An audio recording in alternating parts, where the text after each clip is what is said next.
ایک نہایت ہی قیمتی تحفہ ہوتی ہیں۔ میرے آقا صلی اللہ تعالیٰ علیہ وسلم کی بڑی صاحبزادی سیدہ زینب جب ہجرت کر کے مدینے میں آئی، اونٹ کے اوپر سے ان کو گھرایا گیا تھا، جس کی وجہ سے وہ حمل سے تھی، حمل گر گیا تھا۔ واپس مدینے میں آئی، بیمار رہنے لگی۔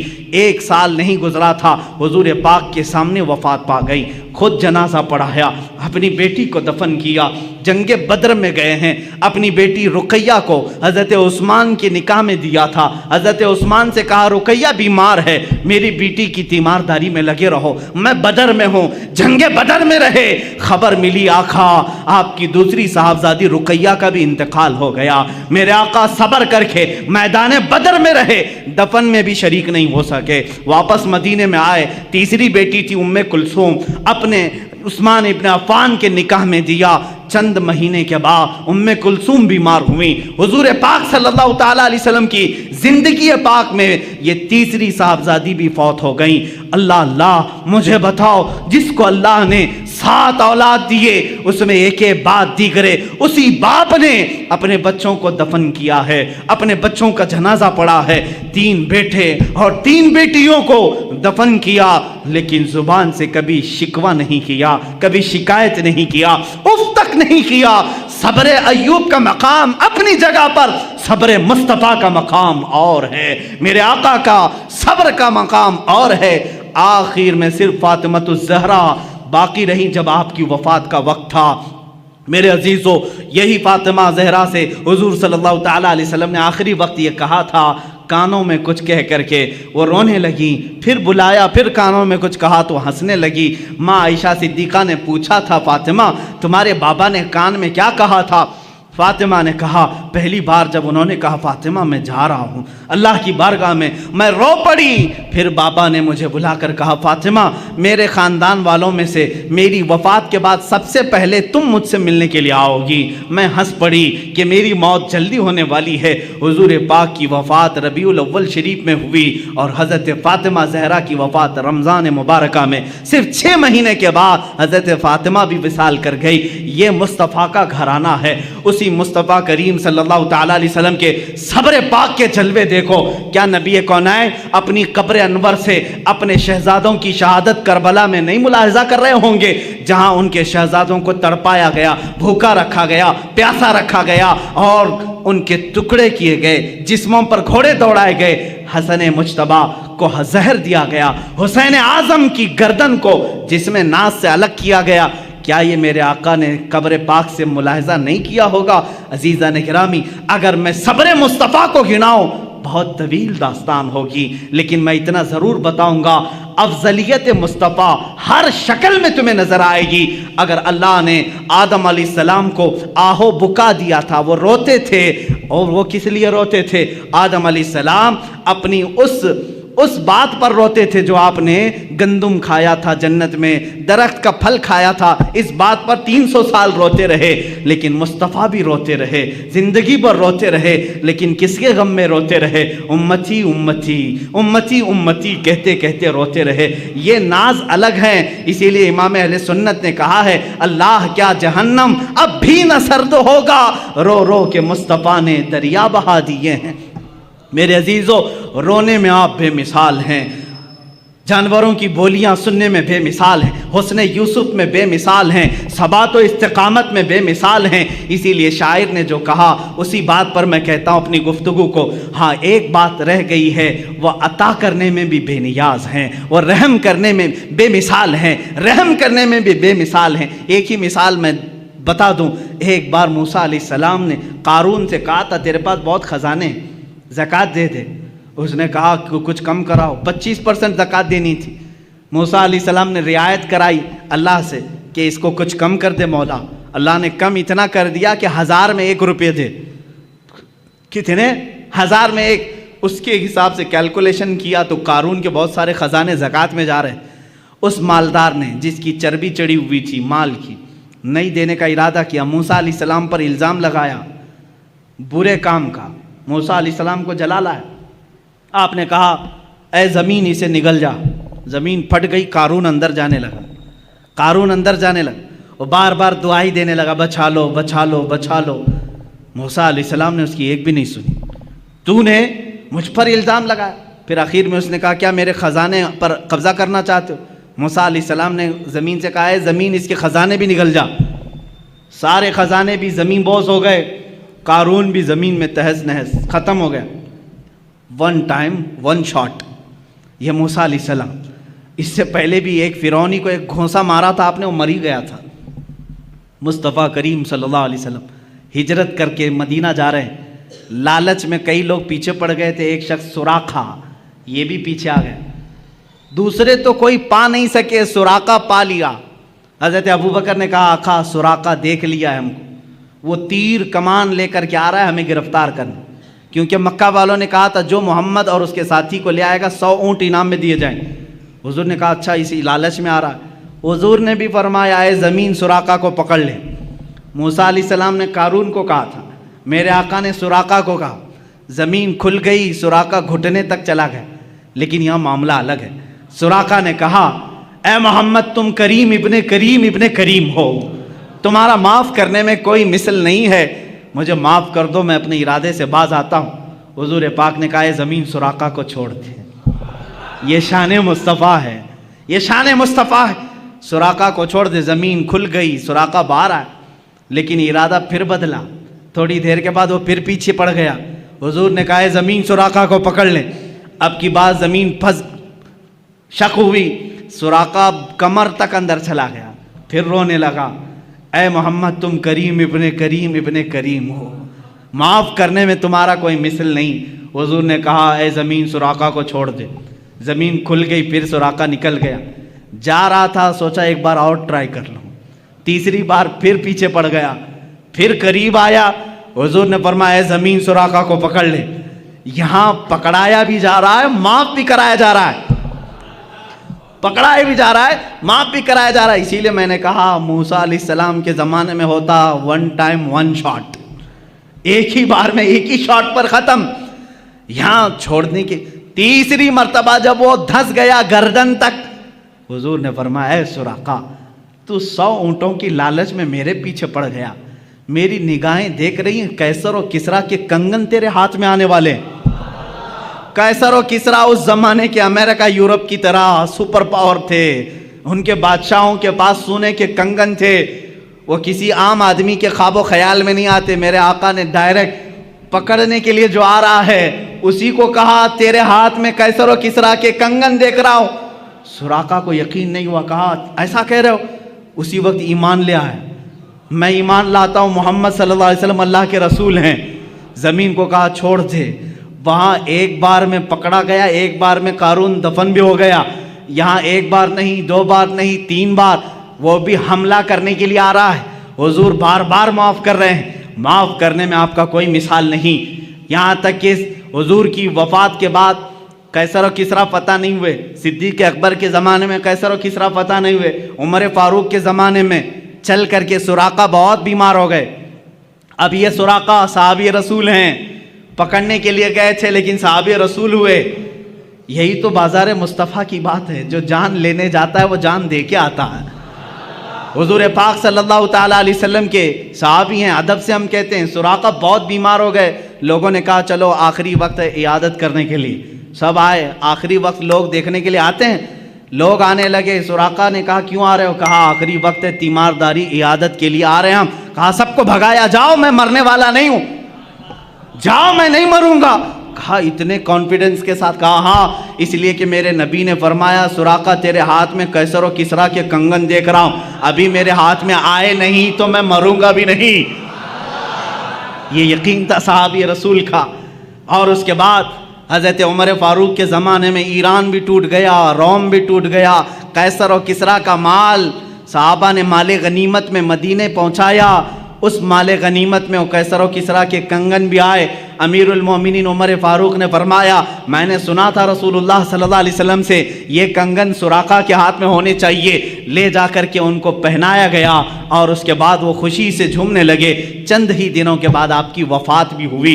عزیزان گرامی، یہاں بات یہ عرض کرنا چاہتا ہوں، اس رسول کا معاملہ یہ ہے، عطا کرنے میں بے مثال، رحم کرنے میں بے مثال، معاف کرنے میں بے مثال. اسی کو امام میرا کہتا ہے بریلی کا، میرے کریم سے گر قطرہ کسی نے مانگا دریا بہا دیے ہیں در بے بہا دیے ہیں، واہ کیا جود و کرم ہے شہ بتا تیرا، نہیں سنتا ہی نہیں مانگنے والا تیرا۔ حضور کی بات تو یہ ہے چور حاکم سے ڈریں یا مات الگ ہے۔ چور کس سے ڈرتا ہے؟ پولیس سے ڈرتا ہے نا، پکڑنے والا آیا تو چور ڈر کے بھاگتا ہے، لیکن آقا آپ کی شان ہی الگ ہے، آپ حاکم ہیں اور چور آپ ہی کے پاس چھپنے کے لیے بھی آتا ہے، یہی چھپنے کے لیے آتا ہے۔ اسی لیے امام زمن کہتے ہیں ڈھونڈا ہی کریں صدر قیامت کے سپاہی۔ قیامت کے دن کچھ مجرموں کو فرشتے ڈھونڈ رہے ہوں گے، فلاں مجرم کہاں ہے، فلاں وہ کام کیا تھا، یہ کہاں ہے، وہ کہاں ہے، جرموں کا اعلان ہو چکا ہوگا، فرشتے ڈھونڈ رہے ہوں گے، لیکن کچھ مجرم مل نہیں رہے ہوں گے، کچھ مجرم مل نہیں رہے ہوں گے۔ اس کو امام زمن نے اپنے شعر میں یوں کہا ہے ڈھونڈا ہی کریں صدر قیامت کے سپاہی، وہ کس کو ملے جو تیرے دامن میں چھپا ہو۔ حضور کچھ مجرموں پر اپنا دامن رکھے ہوں گے، آقا رحم کرنے میں بے مثال ہیں۔ میرے عزیزو ابھی 12 دن ہیں، آپ روزانہ میرے مصطفیٰ کی بات سنیں گے، اپنے ایمان کو تازہ کریں گے۔ آج میں سمجھتا ہوں کہ آج کی یہ محفل یہاں تک میں اس بات کے ساتھ ختم کرتا ہوں، لا یمکن الثناء کما کان حق ہو بعد از خدا بزرگ، تو ہی قصہ مختصر یا رسول اللہ، لیکن رضا نے ختم سخن اس پہ کر دیا، خالق کا بندہ خلق کا آقا کہوں تجھے، حیران ہوں میرے شاہ میں کیا کیا کہوں تجھے۔ وآخر دعوانا الحمدللہ۔